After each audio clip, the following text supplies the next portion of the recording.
Hello.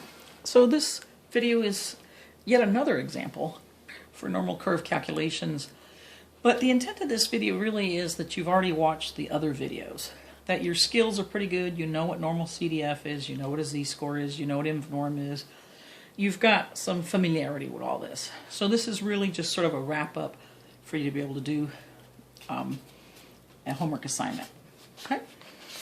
So the context then is, suppose the daily temperature in June for a city is normally distributed, and we need to see that word normally because that tells us the shape and that we have the empirical rule and all that.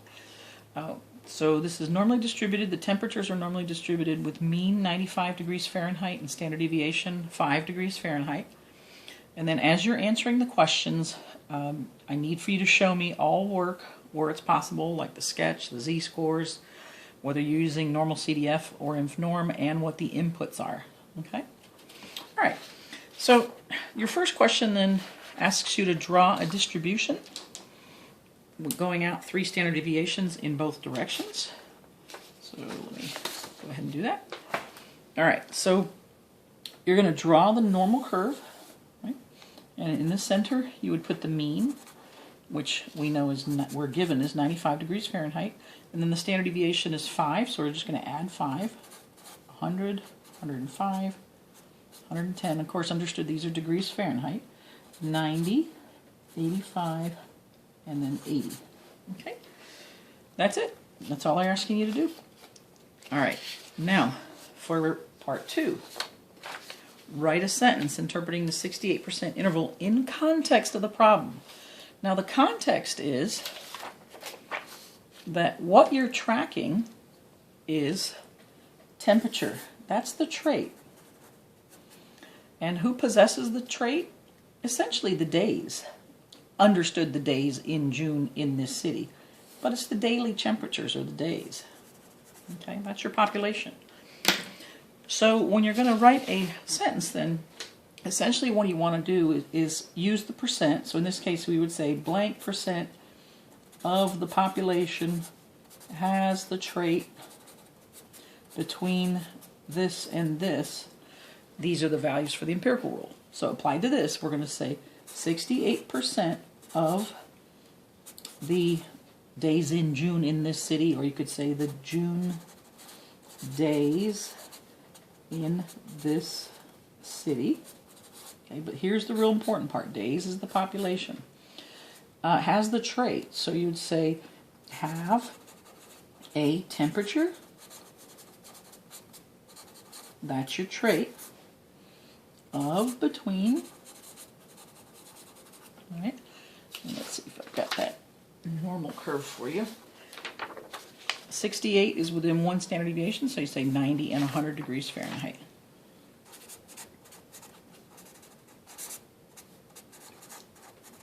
Okay, that's it. Okay. Third question. So here we're entering just fine using normal CDF, and I'm going to do an example of each. There's only 3 types. So, and that's in one of the videos if you watched it. What percent of the days in June for this city have a temperature of 89 degrees Fahrenheit or less? So, again, when I asked you to show all work with possible, you would show me a sketch, any z-scores, and inv-norm or normal CDF, that kind of thing. So, we can see 89 is about here. So when you make me your sketch, it's very quick. Just show me something like this, something that looks reasonable. 89 or less, shade to the left. That's it. That's your sketch. Should take you a few seconds, literally. All right. Now we convert each one of these into the z-scores. So this is negative 100 standard deviations. And we do have to figure out the z-score for 89. So let's go ahead and do that. Z equals 89 minus 95, value minus mean over standard deviation, 5. And you should get negative 1.2 standard deviations. And now you're going to put that in your calculator, normal CDF, from negative 100 to negative 1.2, and I get 0.115. So again, interpretation, 11.5% of the days in June for this city have a temperature of less than 89 degrees Fahrenheit. Okay? Let's do another one. And by the way, in my class or in my, regardless of whether you're online or face-to-face, I don't allow the normal CDF where you put in 4 inputs and you bypass the z-scores. Don't give me that. I won't give you credit. All right, B. What percent of the days in June for this city have a temperature of, let's see, between 87 and 94? Okay, so again, let's see, quick sketch, 87 is about here, 94 is about here. So again, you just look real quickly at the distribution, you'd say, 87, 94, doesn't have to be exact, I'll just get a good picture. Now you're going to convert each one of these into z-scores. So the z-score for 87 is negative 1.65 standard deviations. The z-score for 94. And notice both of these values are less than the mean at 95, so I'm getting negative z-scores, which I should. And those are things I should be checking mentally, right? So normal CDF, right, from left to right. But talking in the language of the calculator, negative 1.6, oh, it should be just 6 I have here. Sorry, I'll just make it 6. To negative 0.2 standard deviations, and I get about 366. So let's say 37%, right? 37% of the days in June for this city have a temperature between 87 and 94 degrees Fahrenheit. Right. And finally, what percent of days in June for this city have a temperature of 90 or higher? Again, 90 or higher. Now 90 is a z-score that's a whole number, so we already know it's negative 1 standard deviations. We don't have to even do the calculation. We just say, oh, here we go. 90 or higher. Right? So I know this is 1 standard deviation, this is 100 standard deviations. Run it through normal CDF, and you'll get 1 to 100 here, standard deviations, and you should get about 84%.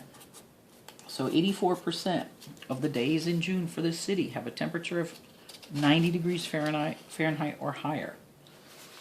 Now we're going to go to the inv norm problems. Again, recognition, we've gone over all that in another problem, another video. We're given percent and asked for the value. So here, what I need to think is the hottest. Now, I can look at my distribution to help me out. These temperatures are cooler and these are hotter. So when they're talking about hottest, I know they mean the top 14%, okay, of days that have the temperatures. So we're looking here, top 14%, right? And we know inv norm is looking for this, will give me this z-score, but it assumes that I have area to my left. So if I look at 100% minus 14%, that's going to be 86%. So when I do inv norm, I do a norm of 0.86, and what comes out is a z-score. So I label it that way with sigma. And now I use the z-score formula. Z equals value minus mean over standard deviation. So 1.0803 is equal to some value. It's distance from the mean standardized. And when you do calculations, you'll get 100.4 degrees Fahrenheit. Now notice I changed it back into a value. That's what we want. Start with a percent. Go through the z-score and get the value so that we understand it as humans, because I wouldn't understand that z-score. And finally, let's do one where you're doing an inv norm on the lower end, the coldest, right? So coldest would be over here. So when I do my picture, I just sort of ballpark here. I think that's 12%, the lower end. Since I already have area to my left, I do inv norm, of 0.12, and here I have negative 1.1750 standard deviations. So go through my z-score formula. All right. And when I do the algebra, I'll get 89.1 degrees Fahrenheit. All right. So that was just sort of a quick wrap up. Thanks so much for listening.